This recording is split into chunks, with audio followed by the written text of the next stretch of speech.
Hello साथियों, जय हिंद। स्वागत है आप सभी का एक बार फिर से आपके अपने यूट्यूब चैनल रानी लक्ष्मीबाई क्लासेस में। साथियों, अगर आप लोग चैनल पर नए हो तो प्लीज़ चैनल को सब्सक्राइब करें, बेल आइकन प्रेस करें ताकि एमपी भर्ती पटवारी की कोई खबर हो या फिर क्लास का नोटिफिकेशन हो आप तक सबसे पहले पहुंचे।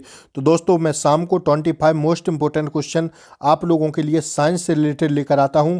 तो दोस्तों, आज की जो वीडियो का पार्ट है वो 11वां पार्ट है। साथियों, 10 पार्ट हो चुके हैं, तो मैं डिस्क्रिप्शन बॉक्स में उन 10 पार्ट की लिंक दे दूंगा।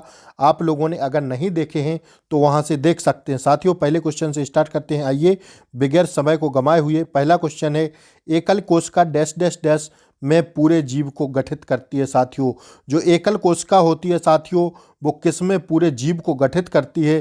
तो वो किस में करती है साथियों? क्लेमाइडो मोनास में। किसमें साथियों? क्लेमाइडो मोनास में गठित करती है। ऑप्शन सी इसका राइट आंसर है साथियों। आइए चलते हैं सेकंड क्वेश्चन की तरफ। सेकंड क्वेश्चन है साथियों आज की वीडियो का, उस ऊतक का नाम बताएं जिसमें पतली दीवार वाली जीवित कोशिकाएं होती हैं। साथियों, जो बहुत से इंटरसेलुलर रिक्त स्थान को घेरती हैं और पोषक तत्वों और पानी को स्टोर करती हैं। साथियों, बताना इसका राइट आंसर क्या होगा साथियों? तो इसका राइट आंसर होगा पेरेकाइमा। ठीक है, पेरेनेकाइमा साथियों, या इसी को हम लोग कहते हैं मृदूतक। क्या साथियों? मृदूतक इसको कहते हैं। तो इसका राइट आंसर क्या होगा साथियों? ऑप्शन सी इसका करेक्ट आंसर होगा। आइए, आप लोग चाहें तो स्क्रीनशॉट ले सकते हैं क्वेश्चन का।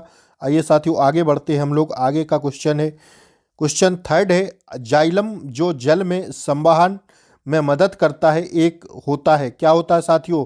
जो एक जाइलम होता है जल के संवहन में मदद करता है, तो वो क्या कहलाता है साथियों? क्या होता है? तो इसका राइट आंसर है क्या साथियों? इसका राइट आंसर है जटिल ऊतक होता है। क्या साथियों? जटिल ऊतक होता है। ऑप्शन डी इसका करेक्ट आंसर है। आइए बढ़ते हैं आगे नेक्स्ट क्वेश्चन की तरफ। साथियों, पूछा गया है, कोशिकाओं का समूह जो संरचना में समान होते हैं और समान कार्य करते हैं, वे एक डैश डैश डैश को बनाते हैं। साथियों, किसको बनाते हैं? कोशिका का समूह जो संरचना में समान होते हैं और समान कार्य करते हैं, वे एक डैश डैश डैश को बनाते हैं। तो किसको बनाते हैं साथियों? वो बनाते हैं ऊतक को। ऑप्शन सी इसका करेक्ट आंसर है साथियों। ठीक है, आइए बढ़ते हैं आगे के लिए। नेक्स्ट क्वेश्चन है, एक कोशिका, क्या क्वेश्चन है साथियों? पूछ रहा है, एक कोशिका की दो समान अनुजात कोशिकाओं में विभाजित होने की क्षमता को डैश डैश डैश कहते हैं। क्या कहते हैं साथियों? तो इसको क्या कहते हैं? द्विविखंडन। क्या साथियों? द्विविखंडन कहते हैं। ऑप्शन सी इसका करेक्ट आंसर है। आइए देखते हैं अगले क्वेश्चन को हम लोग। नेक्स्ट क्वेश्चन है, डैश डैश डैश की उपस्थिति के कारण झींगा और तितलियां एक ही फाइलम से संबंधित हैं। साथियों, कौन सा फाइलम है जिसके कारण जो है झींगा और तितलियां एक ही फाइलम से संबंधित हैं? कौन सी उपस्थिति है साथियों? तो वो उपस्थिति है साथियों कौन सी? संधित पैरों। कैसी साथियों? संधित पैरों जैसी उपस्थिति है, उसी के कारण जो है झींगा और तितलियां एक ही फाइलम से संबंधित हैं। साथियों, तो इसका राइट आंसर क्या है? ऑप्शन बी इसका करेक्ट आंसर है साथियों, संधित पैरों। ठीक है, ध्यान रखिएगा। आइए बढ़ते हैं अगले क्वेश्चन की तरफ। 8वां क्वेश्चन है साथियों, निम्नलिखित में से कौन सी एक अकेंद्रकीय कोशिका है? साथियों, बताना है कि कौन सी कोशिका जो है अकेंद्रीय कोशिका है। साथियों, तो वो कौन सी कोशिका है साथियों? वो कोशिका है कौन सी साथियों? वो कोशिका है वसा कोशिका। ऑप्शन ए इसका करेक्ट आंसर है साथियों। जो वसा कोशिका होती है वह एक अकेंद्रीय कोशिका होती है साथियों। ठीक है, ध्यान रखिएगा। आइए बढ़ते हैं नेक्स्ट क्वेश्चन को। साथियों, नेक्स्ट क्वेश्चन से बढ़ने से पहले मैं आप लोगों से कहूँगा, प्लीज़ आप लोग चैनल को सब्सक्राइब करें, क्योंकि इसी चैनल पर जो है सुबह के टाइम में प्रबंधन व मैनेजमेंट से क्लास लेकर आता हूँ। और साथियों, अब आप लोगों के लिए हिंदी की क्लास में लेकर जल्द ही आने वाला हूँ इसी चैनल पर। और साथियों, हिंदी के बाद जो है फिर जीके व जीएस, एमपी स्पेशल जीके व जीएस की क्लास आएंगी साथियों। 25 मोस्ट इंपोर्टेंट क्वेश्चन हिंदी के भी रहेंगे और 25 most important question GK GS के भी रहेंगे। तो साथियों, प्लीज़ आप लोग चैनल को सब्सक्राइब करें, इसमें आपका बहुत ही फायदा होगा एमपी भर्ती पटवारी में साथियों। और जो मैं साइंस के क्वेश्चन लेकर आता हूं साथियों, एक कहीं ना कहीं एमपी के पेपर में पूछे गए क्वेश्चन मैं आपको लोगों के लिए 25 मोस्ट इंपोर्टेंट क्वेश्चन रिवीजन के तौर पर आप लोगों को लेकर आता हूं साथियों। बहुत फायदा मिलेगा आपको कहीं ना कहीं इस वीडियो से। तो देखिए नेक्स्ट क्वेश्चन पर बढ़ते हैं। शब्दकोश का निम्न के द्वारा प्रतिपादित किया गया था। किसके द्वारा साथियों? शब्द जो कोश का है किसके द्वारा प्रतिपादित किया गया था? तो साथियों, ये किया गया था रॉबर्ट ब्राउन के द्वारा। किसके द्वारा साथियों? रॉबर्ट ब्राउन के द्वारा शब्द कोशिका को प्रतिपादित किया गया था साथियों। ध्यान रखिएगा, वेरी मोस्ट इंपोर्टेंट क्वेश्चन है साथियों, ठीक है। आइए देखते हैं अगले क्वेश्चन को। 10वां क्वेश्चन है, एक कोशिकीय यूकैरियोटिक को निम्नलिखित में से किस जगत के अंतर्गत समूहीकृत किया गया था साथियों। किसको, एक कोशिकीय यूकैरियोटिक को किस जो है निम्नलिखित में से किस जगत के अंतर्गत समूहीकृत किया गया था।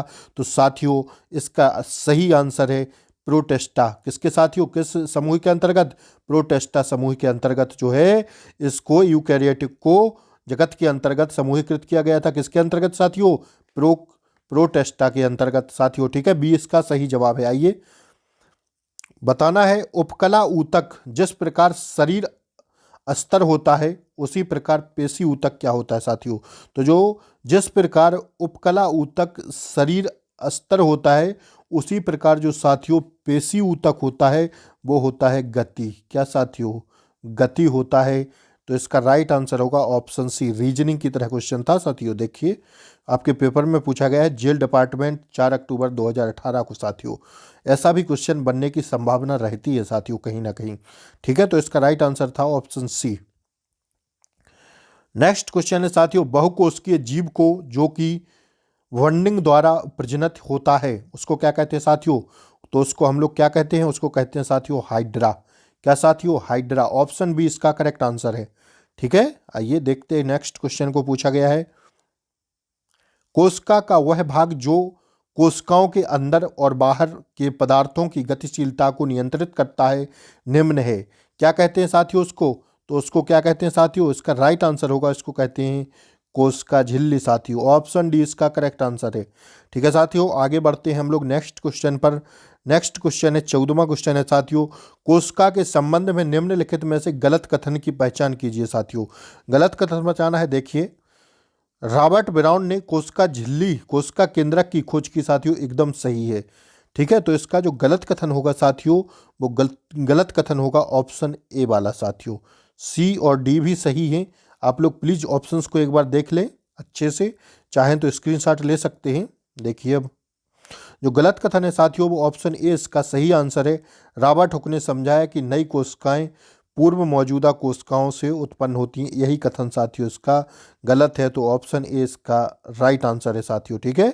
कोशिका के संबंध में गलत कथन बताना था, ठीक है। ऑप्शन ए इसका सही आंसर है। आइए 15वें क्वेश्चन को हम लोग देखते हैं। इयान बिलमुट और उनके सहयोगियों ने सफलतापूर्वक डॉली नामक एक भेड़ को क्लोन किया। यह पहली स्तनधारी थी साथियों भेड़, ठीक है, जिसे क्लोन किया गया। क्लोनिंग ने निम्न का उत्पादन प्रोडक्शन निहित है। किसमें साथियों, क्लोनिंग में निम्न का उत्पादन प्रोडक्शन निहित है। तो इसका साथियों सही आंसर है ऑप्शन डी इसका सही आंसर है। क्या साथियों, एक कोशिका किसी अन्य जीवित भाग या पूर्ण जीव की सटीक प्रति होती है साथियों। ऑप्शन डी इसका करेक्ट आंसर है, ठीक है। आप लोग चाहें तो स्क्रीनशॉट ले सकते हैं क्वेश्चन का। आगे बढ़ते हैं अब हम। देखिए 16वें क्वेश्चन को साथियों, एक प्रारूपिक कोशिका में अंगक गोल्जिकाएं पाए जाते हैं। डैश डैश डैश में किसमें साथियों गोल्जिकाएं पाए जाते हैं। तो साथियों ये पाए जाते हैं किसमें, ये पाए जाते हैं साथियों कोशिका द्रव्य में। किसमें साथियों, कोशिका द्रव्य में पाए जाते हैं, ठीक है। एक प्रारूपिक कोशिका में अंगक गोल्जिकाएं पाए जाते हैं डैश डैश डैश में किसमें साथियों, कोशिका द्रव्य इसका राइट आंसर है। आइए देखते हैं नेक्स्ट क्वेश्चन को। 17वां क्वेश्चन है, कोशिका झिल्ली का मुख्य कार्य है साथियों। जो कोशिका झिल्ली है उसका मुख्य कार्य क्या है साथियों। तो उसका मुख्य कार्य है कोशिका में पदार्थों के प्रवेश व निष्कासन पर नियंत्रण रखना साथियों, यही इसका मुख्य कार्य है। ऑप्शन बी इसका करेक्ट आंसर है साथियों, ठीक है। आइए हम लोग आगे बढ़ते हैं 18वें क्वेश्चन की तरफ। 18वां क्वेश्चन है साथियों, दो कोशिकांग जिनकी खुद की आनुवांशिक सामग्री है वे हैं। क्या कहलाते हैं साथियों वो, तो वो कहलाते हैं नाभिक और माइटोकॉन्ड्रिया। क्या साथियों, नाभिक और माइटोकॉन्ड्रिया कहलाते हैं। ऑप्शन सी इसका राइट आंसर है साथियों, ठीक है। आइए आगे बढ़ते हैं हम लोग। नेक्स्ट क्वेश्चन है 19वां क्वेश्चन है साथियों, कोशिकाओं की परत जो एंडोडर्मिस और संवहन पूल के मध्य रहती है वह है साथियों, वह क्या है। तो वह है साथियों परिरंभ। क्या साथियों, परिरंभ राइट आंसर है।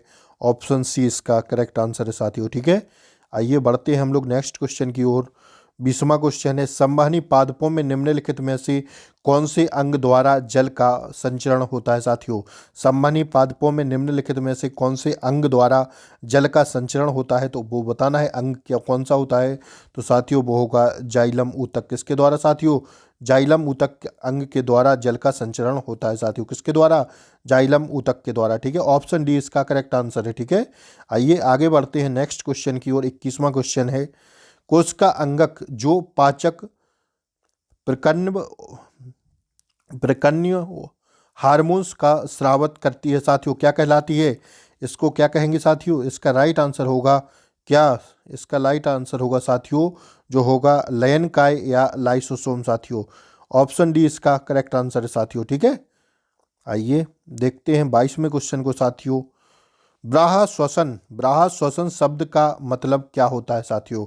जो ब्राहा श्वसन होता है शब्द का मतलब क्या होता है साथियों, तो इसका मतलब होता है क्या, वतस्त्र हवा और कोशिका रक्त के बीच गैसों का विनिमय। क्या साथियों, वतस्त्र हवा और कोशिका रक्त के बीच गैसों का विनिमय साथियों। ऑप्शन डी बी इसका करेक्ट आंसर है, ऑप्शन बी। ठीक है साथियों, आप लोग चाहे स्क्रीनशॉट ले सकते हैं क्वेश्चन का। आइए देखते हैं नेक्स्ट क्वेश्चन को। मेलपीजियन कोशिका कहलाती है, कौन सी है साथियों। मेलपीजियन कोशिका क्या कहलाती है साथियों, तो मेलपीजियन कोशिका जो होती है साथियों माइक्रो स्क्लीरीडर। क्या साथियों, माइक्रो स्क्लीरीड। क्या साथियों, ऑप्शन ए इसका करेक्ट आंसर है। ठीक है, देख लीजिएगा आप लोग, ये कहलाती है मैक्रो स्क्लीरिड। ठीक है साथियों, यही इसका सही है, तो ऑप्शन ए इसका करेक्ट आंसर है साथियों। ठीक है, आइए बढ़ते नेक्स्ट क्वेश्चन की तरफ। 24वां क्वेश्चन है, अंतः परासरण की क्रिया होती है जब पादप कोशिका को रखा जाता है साथियों। अंतः परासरण की क्रिया होती है जब पादप कोशिका को रखा जाता है, किसमें रखा जाता है साथियों, तो इसको रखा जाता है अल्पपराशरीय विलयन में। किसमें साथियों, अल्पपराशरीय विलयन में। किसमें साथियों, अल्पपराशरीय विलयन में। ठीक है, ध्यान रखिएगा इसको, इसका राइट आंसर है ऑप्शन बी इसका करेक्ट आंसर है। ठीक है साथियों, बढ़ते हैं नेक्स्ट क्वेश्चन की ओर। नेक्स्ट और अंतिम क्वेश्चन है साथियों, देखिएगा आज की वीडियो का, अमीबा को प्रोटोजोआ में क्यों रखा गया है साथियों। तो इसका सही आंसर होगा क्यों रखा गया है अमीबा को प्रोटोजोआ में क्यों रखा गया है, तो साथियों इसका सही जो जवाब होगा वो होगा अकोशिकीय शरीर के कारण। किसके साथियों, अकोशिकीय शरीर के कारण अमीबा को प्रोटोजोआ में रखा गया है, ऑप्शन डी। साथियों अगर आप लोग प्लीज़ चैनल को सब्सक्राइब करें, लाइक करें, वीडियो को बेल आइकन प्रेस करें, अगर वीडियो अच्छी लगती हो तो एक कमेंट करें। ठीक है साथियों, जय हिंद जय भारत। मिलते हैं कल सुबह मैनेजमेंट की क्लास में, तब तक के लिए बाय बाय, टाटा, जय हिंद। प्लीज़ साथियों आप लोग वीडियो को अपने दोस्तों के पास ज़रूर भेजा करें, ठीक है, जिससे आपका भी फायदा हो और लोगों का भी फायदा हो। तो प्लीज़ आप लोग सब्सक्राइब करें चैनल को। जय हिंद जय भारत।